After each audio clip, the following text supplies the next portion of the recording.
A peaceful afternoon in Jiangsu was suddenly shattered by a chilling crime report. A nurse discovered a suspicious cardboard box in the trunk of a bus. Dark red liquid seeping from the bottom immediately made her think of human blood. The police swiftly intervened, stopping the bus at a station. When the box was opened, everyone was shocked. Inside was the lifeless body of a man, tightly wrapped in a plastic bag. But this case did not stop at just one victim. Mysterious blood traces, overlapping fingerprints, and the identity of the bus driver led the police to an even more horrifying truth. A tense investigation began. Who was the murderer? Why did the body end up on the bus? And what really happened on that fateful night? Don't take your eyes off the screen. Join us as we trace the clues of this thrilling case and uncover the dark truth behind bus number 6. Don't forget to like, share, and subscribe so you won't miss the next mysterious cases. The cardboard box containing a human body.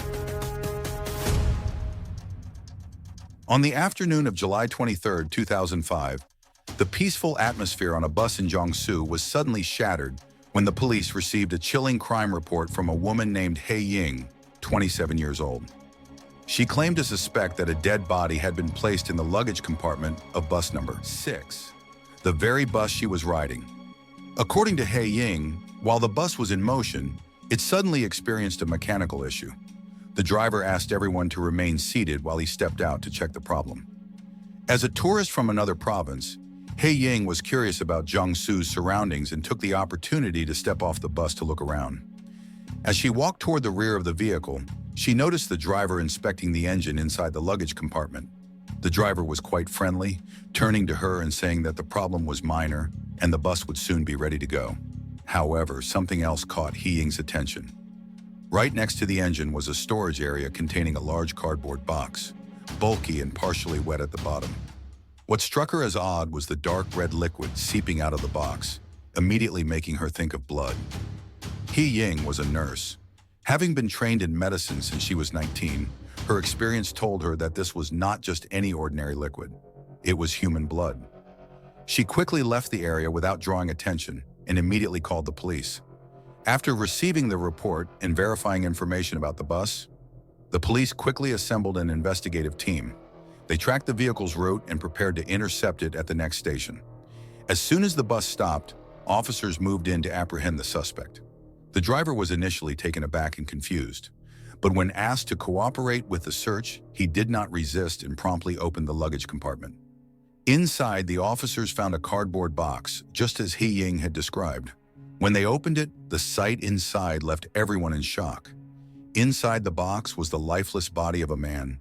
The scene was immediately cordoned off. The police established a secure perimeter within a 3-kilometer radius, preventing anyone from approaching to avoid contaminating potential evidence. The first clue: fingerprint analysis.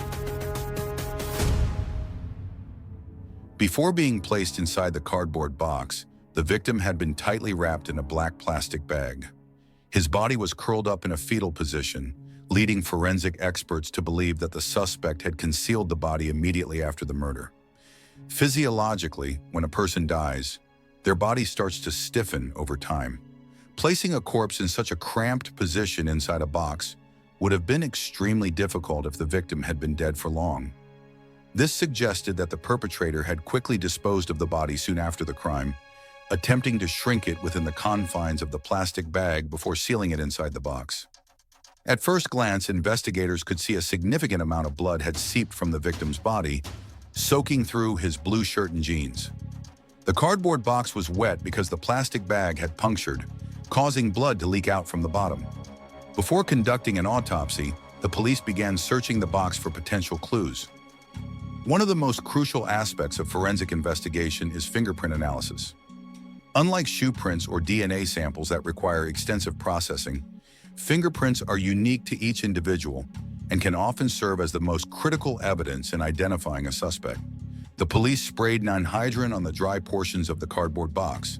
This chemical reacts with amino acids in sweat, producing visible purple or red marks that reveal previously invisible fingerprints. Under proper lighting, faint fingerprint traces began to appear. The test results revealed a total of 25 different fingerprints. Among them, about 10 were blood-stained. Though somewhat smudged, they were still identifiable. This indicated that at least 3 people had touched the box: the victim, the killer, and possibly an accomplice. Realizing they had a crucial lead, the police immediately sent all fingerprint samples to the forensic data team for cross-referencing against the National Identification Database, hoping to quickly determine the identities of those involved. Aside from the fingerprints, investigators found no other direct evidence on the cardboard box. Therefore, they decided to remove the victim's body for a thorough autopsy, hoping to uncover further clues that could unravel the mystery behind this gruesome crime. Forensic examination: the mystery of the victim's identity. As soon as the body was removed, forensic experts immediately noticed a distinct bruise around the victim's neck. Based on its color and shape, they determined that it had been caused by a rope being tightly wrapped around the neck and forcefully constricted, leading to asphyxiation. This was identified as the primary cause of death. Additionally, there was a stab wound in the victim's abdomen. However, forensic analysis quickly confirmed that the wound had not punctured the aorta, meaning it could not have caused the excessive blood loss observed at the crime scene. A single stab wound of this nature would not have produced enough blood to soak both the victim's clothing and the lower half of the cardboard box. No other visible injuries were found on the body, but the overwhelming amount of blood led investigators to suspect that not all of it belonged to the victim. There was a possibility that another individual had also been harmed. Forensic specialists immediately collected blood samples from 2 key locations: the victim's clothing and the bottom of the plastic bag, where the blood had pooled the most. The purpose of analyzing these 2 samples was to compare their color and coagulation levels. Blood on the clothing had been exposed to air for a longer period, giving it a dark, almost black hue, while the blood at the bottom of the plastic bag was fresher and remained a bright red. DNA testing confirmed the investigators' suspicions. While the blood at the bottom of the plastic bag belonged to the victim, the blood on the victim's clothing belonged to someone else. This revelation uncovered an even more horrifying truth. The case was no longer about a single murder. There was now a strong possibility that at least 2 people had been killed. Upon closer examination of the victim's clothing, investigators discovered a long strand of hair caught in one of the shirt buttons. When analyzed, it was found to belong to the same individual whose blood was on the victim's clothes. This raised a critical question: who was the second person involved in this crime? Additional bruising was found on the middle 3 fingers of both of the victim's hands. Forensic experts deduced that the victim had attempted to loosen the rope around his neck with his hands, but was overpowered, as the killer had used extreme force, causing blood to pool at the fingertips and form the bruises. Based on these physical clues, forensic specialists estimated the time of death to be between 9 p.m. and 11 p.m. on July 22nd, just the night before the discovery. With the autopsy completed, the police shifted their focus to identifying the victim and investigating individuals connected to bus number 6 to narrow down potential suspects. The bus driver and unanswered questions. The first suspect was the driver of bus number 6, a 45-year-old man named Yinan. Upon learning that a body had been hidden in the luggage compartment of his bus, Yinan was visibly shocked and terrified. He immediately told the police that he had no knowledge of the crime, and more importantly, that the bus was not even his assigned vehicle. Bus number 6 was operated by a provincial transportation company in Jiangsu. According to company policy, each driver was assigned a specific bus and was not permitted to switch vehicles or cover shifts without official authorization. However, in the early hours of July 23rd, Yinan received an unexpected phone call from Lin Shishan, a 52-year-old colleague from the company. Shishan had asked Yinan to cover his morning shift, citing personal reasons. Under normal procedures, any shift change had to be reported to headquarters for approval. However, because Shishan had previously helped Yinan multiple times and the request was only for a few hours, Yinan agreed without reporting it. Yinan recalled that Lin had arranged to meet him at 5 a.m. to hand over the bus. However, he had to wait an additional 10 minutes because Lin was late. The reason for this delay was that Shishan had not parked the bus at the company's lot the night before. Instead, he had driven it home. When asked for proof, Yinan presented his text message exchanges with Qishan, confirming that he had only taken over the bus at 5 a.m. and had no involvement with the body hidden inside. The forensic data team's findings further supported this. They identified 5 fingerprints on the cardboard box belonging to Yinan's right hand, while 10 others were traced back to Qishan. More significantly, the fingerprints found in blood belonged to a woman named Lin Baiyu, Lin Qishan's adopted daughter. The presence of fingerprints from 3 different individuals on the box puzzled investigators. The only certainty at this point was that at least one of them was directly involved in the crime. Realizing that he was under suspicion, Yinan quickly provided additional information. He admitted that earlier that morning, when the bus broke down, he had moved the cardboard box aside to make room while checking the engine. At the time, he had assumed it contained freshly slaughtered pork, possibly purchased by Qishan for personal use. To further establish his innocence, Yinan provided an alibi. At the estimated time of the victim's death, he was at home with his wife and son. His family confirmed his whereabouts, effectively ruling him out as a suspect. With Yinan cleared, suspicion shifted toward Qishan, the official driver of bus number 6. Since he was the only person who had control of the bus before it was handed over, and the estimated time of death aligned with when the bus was in his possession, police considered him the primary suspect. At the same time, investigators worked to uncover the identity of the victim. The shocking discovery behind the victim's identity. The body had only recently been discovered, and the victim's face remained intact, making identification a swift process. A check against the National ID database confirmed his name: Zhu Kailin, a 28-year-old man from Jiangsu. What followed was an even more startling revelation. On the morning of July 22nd, just one day before his murder, Kailin had legally registered his marriage to Baiyu, the adopted daughter of Qishan. With this new information, the case took an even more twisted and perplexing turn. At 11:50 a.m., the police noticed Qishan arriving at the bus station, approaching the crime scene. The moment he saw the bus cordoned off by officers, his face showed genuine confusion. But when his gaze landed on the lifeless body of Kailin, his expression drained of color, his body stiffening as if frozen in disbelief. The police wasted no time in taking him in for questioning while informing him of the victim's identity. Upon hearing the name Zhu Kailin, Lin Qishan was overcome with shock.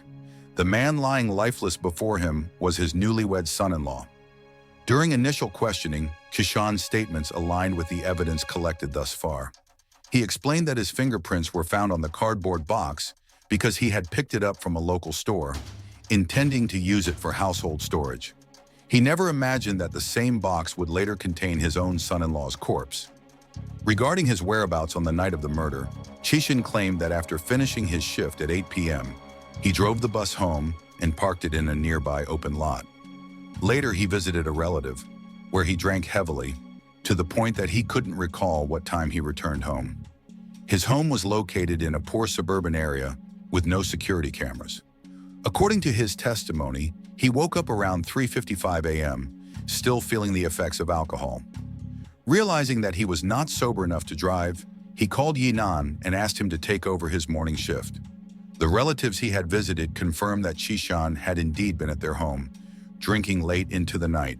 With this statement, combined with Yinan's airtight alibi, the police gradually ruled both men out as suspects.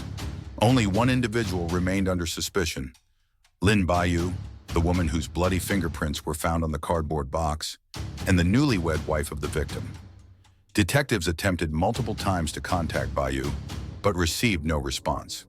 When questioned about his daughter's whereabouts, Qishan insisted that he had no idea where she had gone. The search effort immediately expanded in scope. The police meticulously checked train records, flight tickets, and hotel stays across Jiangsu and neighboring provinces, hoping to find any trace of her. Yet no records surfaced. It was as if Baiyu had simply vanished, a disappearance that only fueled growing suspicions that she was the killer. Could Lin Baiyu really be the murderer? A possible theory emerged. Perhaps a dispute had erupted between Baiyu and Kailin, leading her to accidentally kill him in a fit of rage. In desperation, she might have used her adoptive father's cardboard box to hide the body, then placed it inside the bus compartment. But this hypothesis didn't hold up. The blood evidence alone raised red flags. The sheer volume of blood soaking the victim's clothing was far too excessive. A person experiencing that level of blood loss would have collapsed immediately. Yet the victim's only injuries were a strangulation mark and a small stab wound in the abdomen, neither of which could explain the massive bloodstains. Further forensic analysis of fingerprint placement cast even more doubt on the theory. When someone lifts a heavy object, their hands naturally grip it symmetrically for balance. Even if a cart had been used, they would still have to push or pull the box manually, but Bayou's fingerprints appeared erratically, overlapping from multiple angles, as if someone had forced her hands onto the box rather than her lifting it herself. In contrast, Chishan's prints aligned perfectly with the natural grip positions of someone transporting a heavy load. Then there was the issue of physical capability. Bayou weighed only 45 kilograms. Even if her weight had fluctuated slightly, lifting and single-handedly moving a box containing a 70-kilogram body was virtually impossible. Meanwhile, Chishan was a tall, well-built man, making it entirely feasible that he had been the one to move the box. Realizing that too many details didn't add up, detectives turned their attention to a deeper investigation into Bayou. What they uncovered was far more disturbing than anyone had anticipated. Digging into her background, investigators discovered a shocking revelation. For the past 4 years, Bayou had been under psychiatric treatment, starting when she was only 20 years old. Normally, medical records are confidential, and hospitals are prohibited from disclosing patient information. However, due to the severity of the homicide case, authorities were granted special access to the necessary files. What they found left everyone speechless. Unmasking the monstrous foster father, the desperate search for Bayou. When Bayou was adopted by Lin Chishan at the age of 14, many believed she had been given a better life. No one knew that this was merely the beginning of an unrelenting nightmare that would consume her for years. Chishan was far from the kind foster father he pretended to be. The abuse started immediately after she moved in. At first, it was inappropriate touching and suggestive remarks, but as she grew older, it escalated. By the time she turned 18, Chishan crossed the final line. He raped his foster daughter. From that moment on, Bayou became his prisoner, subjected to constant abuse, each instance more horrific than the last. Whenever Bayou displeased him, he would lock her in a dark storage room, a windowless, suffocating space with only 4 cold walls enclosing her. Apart from her bedroom, this was the second place where she endured his torment. Her psychiatrist had repeatedly encouraged her to report him to the police, but Bayou never gathered the courage to do so. She knew that without Chishan supporting her, she would lose everything: her education, her financial security, and any chance at a normal life. More than that, she feared returning to the orphanage, where she had struggled for years before Chishan took her in. As twisted as it was, she felt indebted to him, and that sense of obligation became her greatest shackle, binding her to her abuser for years. Even though her doctors suspected she was being abused, medical confidentiality laws prevented them from alerting the authorities without her explicit consent. At that moment, a police officer suddenly recalled the long strand of hair found caught on Kylan's shirt button. Could it belong to Bayou? If so, then she was not just a suspect, she could be in grave danger. The problem was that Bayou had disappeared, and since she and Chishan were not biologically related, her DNA could not be obtained through him. Just as they were discussing this, her psychiatrist revealed a crucial detail. During one of her psychiatric evaluations, Bayou had undergone a full medical checkup, and the hospital still had a sample of her blood on file. The police immediately obtained her blood sample and ran a DNA test, comparing it to the hair found on Kylene's body. The results were indisputable. It was Bayou's hair. This discovery alarmed investigators. With the amount of blood found on the victim's clothing, if it belonged to Bayou, then her life was in imminent danger. A terrifying question loomed over the case. What exactly had happened to Bayou? One fact was undeniable. A person could only lose that much blood if their aortic artery had been severed. If Bai had sustained such a severe injury, she was either already dead or barely clinging to life somewhere. A relentless investigation, a tragic truth begins to unfold. The police re-examined the statements of Qishan's relatives, who had previously confirmed his presence at their home on the night of July 22nd, but couldn't recall exactly when he left. Determined to get clear answers, officers questioned every family member again. Most of the adults had little memory of the night, having been drinking heavily, but then a young boy unexpectedly provided a crucial clue. He distinctly remembered seeing Qishan leave the house around 9 p.m. He was certain of the time because he had just checked a message on his phone. More importantly, the boy insisted that Qishan was completely sober when he left, contradicting his earlier statement that he had been too drunk to remember anything. This raised a critical question. Where had Qishan been between 9 p.m. and 4 a.m.? And what had he done during those missing hours? Police expanded the investigation, questioning his neighbors. Witnesses reported that both Bayu and Kailin had returned home that afternoon, but after that, no one saw them again. Another disturbing detail emerged. Qishan's bus never moved between 8 p.m. and 4:30 a.m., a time frame that perfectly aligned with the estimated time of the murder. Then a new mystery surfaced. A local seamstress, Shen Yu, who often tailored clothes for Qishan, had vanished on the night of July 22nd. Neighbors recalled that Shen Yu had been repairing Qishan's bus uniform, which had sustained a large tear. He had instructed her that if he couldn't pick it up, she should leave it on her fence for him to retrieve the next morning. But on the night of July 22nd, she left home at 11 p.m. to drop off his uniform and never returned. By July 24th, she was still missing. Realizing that Shen Yu's disappearance was likely tied to the case, police launched a full-scale search for her. Every clue pointed to Qishan hiding something far darker than they had initially suspected. Convinced that his home could be a crime scene, they secured a search warrant. At that moment, Lin Qishan's life began to unravel. When officers arrived at his house, he tried to resist, offering one excuse after another, attempting to delay the search. But faced with a legal warrant, he had no choice but to comply. Inside, the house was immaculately clean, too clean. There were no signs of a struggle, no disorder, no obvious clues. But something felt off. Then in the bathroom, investigators found multiple bottles of industrial-strength cleaning agents, the kind specifically designed to erase blood traces. The chemical smell was so overpowering that even standing in the living room, they could detect it. Suspecting foul play, officers sprayed luminol, a chemical that reveals even the faintest traces of blood. As soon as the lights were turned off, the room glowed, an eerie mix of blue and green, illuminating countless blood splatters across over 60% of the living room floor. It was undeniable now. A violent struggle had taken place in this house. Further into the search, the police found a knife in Qishan's bedroom. Though cleaned, forensic tests revealed traces of blood on the handle. When analyzed for fingerprints, the results were chilling. It bore the prints of Qishan and Kailin. More horrifying still, blood samples confirmed that both Bayu and Kailin had been injured by this very knife. With these damning pieces of evidence, the police had irrefutable proof. Lin Qishan was the murderer. Yet one question remained. Where was Lin Bayu? They turned their focus to the storage room that her psychiatrist had described, the place where she had been repeatedly imprisoned.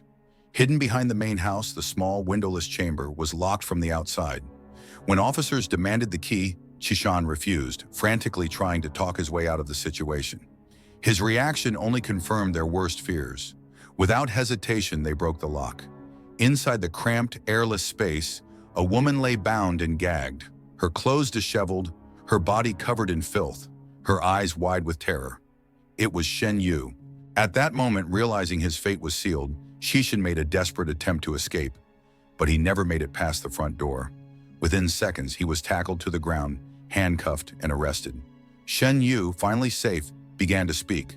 What she revealed exposed the true depths of Qishan's monstrosity. The horrifying truth of the night of July 22nd. At 11 p.m. on July 22nd, Shen Yu arrived at Lin Qixin's house to return the repaired bus driver's uniform. But as she stepped toward the doorway, she was confronted with a blood-soaked scene of horror. Right in front of her, Qixin was strangling Kylan with a steel wire. The victim struggled desperately, gasping for air, but within moments his body went limp and collapsed onto the floor. Frozen in terror, Shen Yu stumbled backward, her gaze falling on another shocking sight. Bai Yu lay sprawled on the floor, drenched in blood, surrounded by dark red stains. As soon as Kayleen stopped breathing, Qixin loosened his grip, allowing the lifeless body to slump onto the ground. But he wasn't done. He picked up a knife, his expression cold and remorseless, and plunged it into his son-in-law's abdomen. Overwhelmed with fear, Shen Yu instinctively backed into the shadows of the porch, covering her mouth to silence her breathing. But in that moment of sheer panic, she accidentally knocked over a wooden chair, sending a loud noise echoing through the night. Qixin's head snapped around instantly. His sharp gaze pierced through the darkness, and within seconds he spotted her. He couldn't let her escape. Before she could flee, he lunged forward, overpowered her, bound her hands and feet, and locked her inside the storage room behind the house, ensuring she had no way out. With this damning testimony, the truth was undeniable. Qixin had no way to escape justice.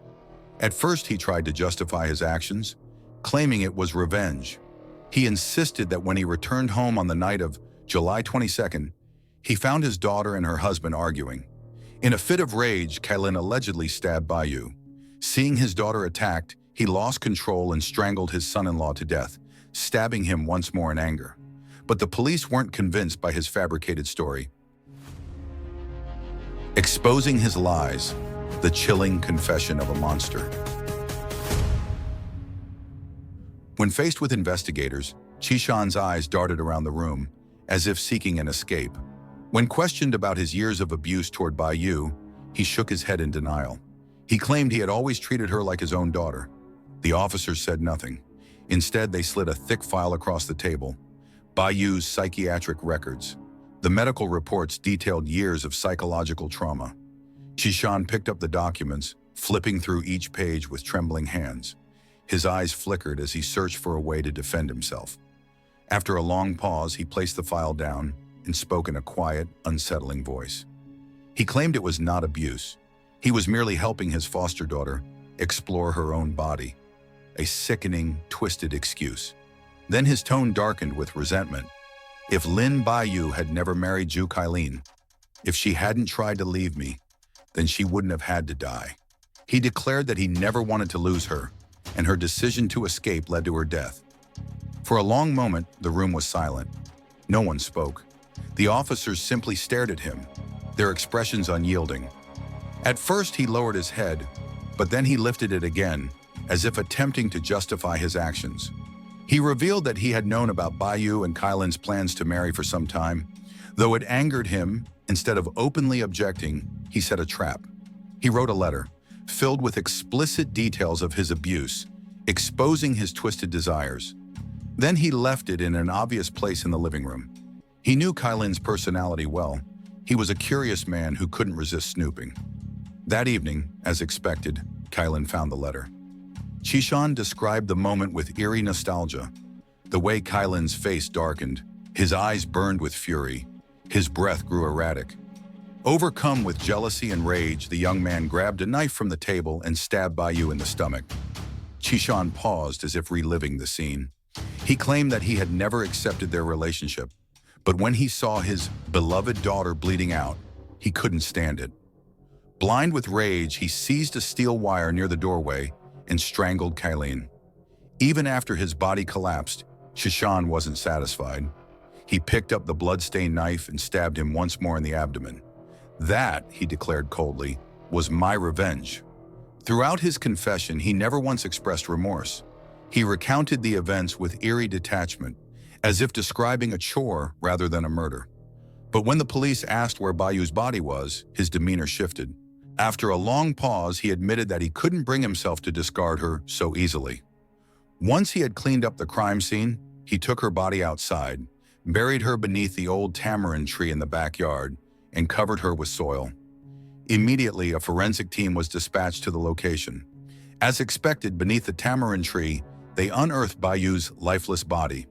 A post-mortem examination confirmed the cause of death, a stab wound to the aortic artery, causing fatal blood loss.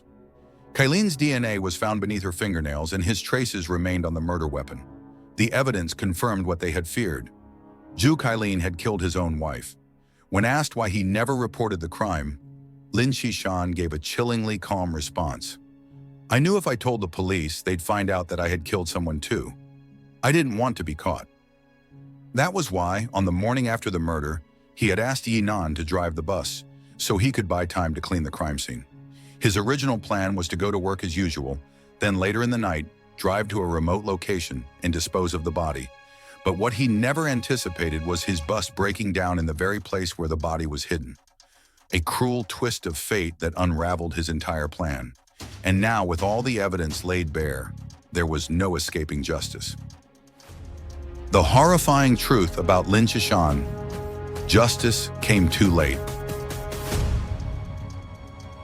A deeper investigation uncovered the true face of Lin Qishan, a psychologically twisted man whose depravity had roots in his troubled childhood. He was born into an environment of moral decay. His mother was a prostitute working within a large trafficking ring in Jiangsu. From a young age, he was exposed to a world where human bodies were mere commodities, where morality was nothing more than an inconvenience. A child should be raised with love, compassion, and a sense of right and wrong. But all Qishan ever learned was cold-blooded transactions and the brutal dehumanization of others. 12 years of darkness and neglect eroded his soul, twisting him beyond repair. He never understood familial bonds, never felt love, and never valued another person. In his world, people existed only to be controlled and used. After the police dismantled his mother's prostitution ring, he and his mother relocated, trying to escape their past. But his reputation followed him. His peers shunned him, saw him as tainted. Resentment festered within him, and soon he no longer sought acceptance. He sought dominance.